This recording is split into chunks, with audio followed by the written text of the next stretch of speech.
2 Chronicles chapter 8. At the end of 20 years, during which Solomon built the temple of the Lord and his own palace, Solomon rebuilt the villages that Hiram had given him and settled Israelites in them. Solomon then went to Hamath Zobah and captured it. He also built up Tadmor in the desert and all the store cities he had built in Hamath. He rebuilt Upper Beth Horon and Lower Beth Horon as fortified cities with walls and with gates and bars, as well as Baalath and all his store cities and all the cities for his chariots and for his horses. Whatever he desired to build in Jerusalem, in Lebanon, and throughout all the territory, he ruled. All the people left from the Hittites, Amorites, Perizzites, Hivites, and Jebusites, these people were not Israelites, that is, their descendants remaining in the land whom the Israelites had not destroyed, these Solomon conscripted for his slave labor force, as it is to this day. But Solomon did not make slaves of the Israelites for his work. They were his fighting men, commanders of his captains, and commanders of his chariots and charioteers. They were also King Solomon's chief officials, 250 officials supervising the men. Solomon brought Pharaoh's daughter up from the city of David to the palace he had built for her, for he said, "My wife must not live in the palace of David, king of Israel, because the places the ark of the Lord has entered are holy." On the altar of the Lord that he had built in front of the portico, Solomon sacrificed burnt offerings to the Lord, according to the daily requirement for offerings commanded by Moses for Sabbaths, new moons, and the 3 annual feasts, the Feast of Unleavened Bread, the Feast of Weeks, and the Feast of Tabernacles. In keeping with the ordinance of his father David, he appointed the divisions of the priests for their duties and the Levites to lead the praise and to assist the priests according to each day's requirement. He also appointed the gatekeepers by divisions for the various gates, because this was what David, the man of God, had ordered. They did not deviate from the king's commands to the priests or to the Levites in any matter, including that of the treasuries. All Solomon's work was carried out from the day the foundation of the temple of the Lord was laid until its completion. So the temple of the Lord was finished. Then Solomon went to Ezion-Geber and Elath on the coast of Edom, and Hiram sent him ships commanded by his own officers, men who knew the sea. These, with Solomon's men, sailed to Ophir and brought back 450 talents of gold, which they delivered to King Solomon. Chapter 9. When the queen of Sheba heard of Solomon's fame, she came to Jerusalem to test him with hard questions. Arriving with a very great caravan with camels carrying spices, large quantities of gold and precious stones, she came to Solomon and talked with him about all she had on her mind. Solomon answered all her questions. Nothing was too hard for him to explain to her. When the queen of Sheba saw the wisdom of Solomon, as well as the palace he had built, the food on his table, the seating of his officials, the attending servants in their robes, the cupbearers in their robes, and the burnt offerings he made at the temple of the Lord, she was overwhelmed. She said to the king, "The report I heard in my own country about your achievements and your wisdom is true, but I did not believe what they said until I came and saw with my own eyes. Indeed, not even half the greatness of your wisdom was told me. You have far exceeded the report I heard. How happy your men must be. How happy your officials who continually stand before you and hear your wisdom. Praise be to the Lord your God, who has delighted in you and placed you on his throne as king to rule for the Lord your God. Because of the love of your God for Israel and his desire to uphold them forever, he has made you king over them to maintain justice and righteousness." Then she gave the king 120 talents of gold, large quantities of spices, and precious stones. There had never been such spices as those the queen of Sheba gave to King Solomon. The men of Hiram and the men of Solomon brought gold from Ophir. They also brought algum wood and precious stones. The king used the algum wood to make steps for the temple of the Lord and for the royal palace, and to make harps and lyres for the musicians. Nothing like them had ever been seen in Judah. King Solomon gave the queen of Sheba all she desired and asked for. He gave her more than she had brought to him. Then she left and returned with her retinue to her own country. The weight of the gold that Solomon received yearly was 666 talents, not including the revenues brought in by merchants and traders. Also, all the kings of Arabia and the governors of the land brought gold and silver to Solomon. King Solomon made 200 large shields of hammered gold. 600 bekas of hammered gold went into each shield. He also made 300 small shields of hammered gold with 300 bekas of gold in each shield. The king put them in the palace of the forest of Lebanon. Then the king made a great throne inlaid with ivory and overlaid with pure gold.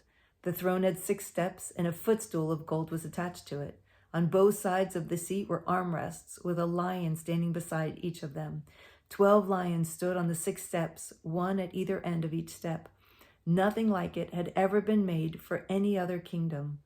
All King Solomon's goblets were gold, and all the household articles in the palace of the forest of Lebanon were pure gold.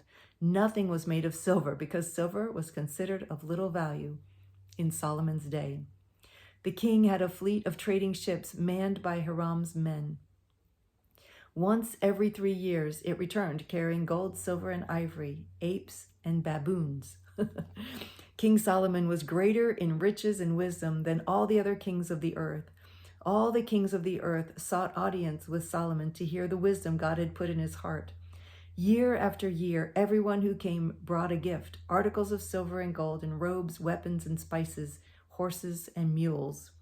Solomon had 4,000 stalls for horses and chariots, 12,000 horses, which he kept in the chariot cities and also with him in Jerusalem. He ruled over all the kings from the river to the land of the Philistines as far as the border of Egypt. The king made silver as common in Jerusalem as stones, and cedar as plentiful as sycamore fig trees in the foothills. Solomon's horses were imported from Egypt and from all other countries. As for the other events of Solomon's reign from beginning to end, are they not written in the records of Nathan the prophet, and the prophecy of Ahijah the Shilonite, and in the visions of Iddo the seer concerning Jeroboam son of Nebat? Solomon reigned in Jerusalem over all Israel 40 years. Then he rested with his fathers and was buried in the city of David, his father. And Rehoboam, his son, succeeded him as king. Chapter 10. Rehoboam went to Shechem, for all the Israelites had gone there to make him king. When Jeroboam, son of Nebat, heard this, he was in Egypt, where he had fled from King Solomon. He returned from Egypt.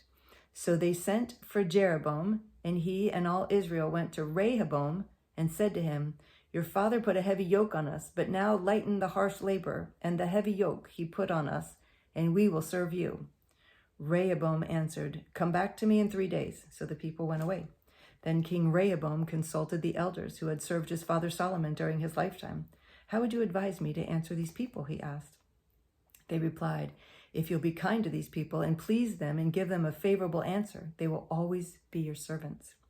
But Rehoboam rejected the advice of the elders gave him and consulted the young men who had grown up with him and were serving him. He asked them, "What is your advice? How should we answer these people who say to me, 'Lighten up the yoke your father put on us'?" The young men who had grown up with him replied, "Tell the people who have said to you, 'Your father had a heavy yoke on us, but make our yoke lighter.' Tell them, 'My little finger is thicker than my father's waist. My father laid on you a heavy yoke. I will make it even heavier. My father scourged you with whips. I will scourge you with scorpions." 3 days later, Jeroboam and all the people returned to Rehoboam, as the king had said, "Come back to me in 3 days." The king answered them harshly. Rejecting the advice of the elders, he followed the advice of the young men and said, "My father made your yoke heavy. I will make it even heavier. My father scourged you with whips. I will scourge you with scorpions." So the king did not listen to the people, for his turn of events was from God, to fulfill the word of the Lord had spoken to Jeroboam, son of Nebat, through Ahijah the Shilonite. When all Israel saw that the king refused to listen to them, they answered the king, "What share do we have in David? What part in Jesse's son? To your tents, O Israel. Look after your own house, O David." So all the Israelites went home. But as for the Israelites who were living in the towns of Judah, Rehoboam still ruled over them. King Rehoboam sent out Adoniram, who was in charge of forced labor, but the Israelites stoned him to death. King Rehoboam, however, managed to get into his chariot and escape to Jerusalem. So Israel had been in rebellion against the house of David to this day. Chapter 11. When Rehoboam arrived in Jerusalem, he mustered the house of Judah and Benjamin, 180,000 fighting men, to make war against Israel and to regain the kingdom for Rehoboam. But this word of the Lord came to Shemaiah, the man of God. Say to Rehoboam, son of Solomon, king of Judah, and to all the Israelites in Judah and Benjamin, this is what the Lord says: do not go up to fight against your brothers. Go home, every one of you, for this is my doing. So they obeyed the words of the Lord and turned back from marching against Jeroboam. Rehoboam lived in Jerusalem and built up towns for defense in Judah: Bethlehem, Etam, Tekoa, Beth Zur, Soko, Adullam, Gath, Mareshah, Ziph, Adoram, Lachish, Azekah, Zorah, Ajalon, and Hebron. These were fortified cities in Judah and Benjamin. He strengthened their defenses and put commanders in them with supplies of food, olive oil, and wine. He put shields and spears in all the cities and made them very strong. So Judah and Benjamin were his. The priests and Levites from all their districts throughout Israel sided with him. The Levites even abandoned their pasture lands and property and came to Judah and Jerusalem because Jeroboam and his sons had rejected them as priests of the Lord. And he appointed his own priests for the high places and for the goat and calf idols he had made. Wow.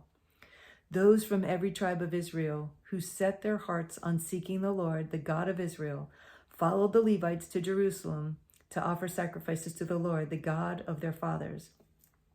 They strengthened the kingdom of Judah and supported Rehoboam, son of Solomon, 3 years walking in the ways of David and Solomon during this time. Rehoboam married Mahalath, who was the daughter of David's son Jeremoth, and of Abihail, the daughter of Jesse's son Eliab.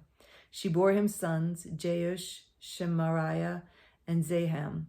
Then he married Maacah, daughter of Absalom, who bore him Abijah, Attai, Ziza, and Shelomith.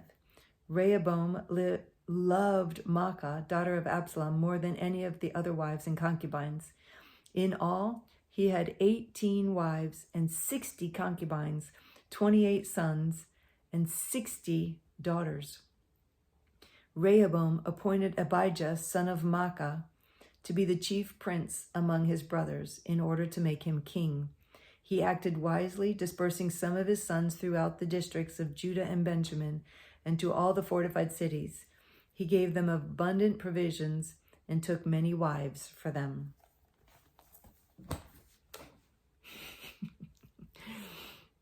It's a good day. Enjoy.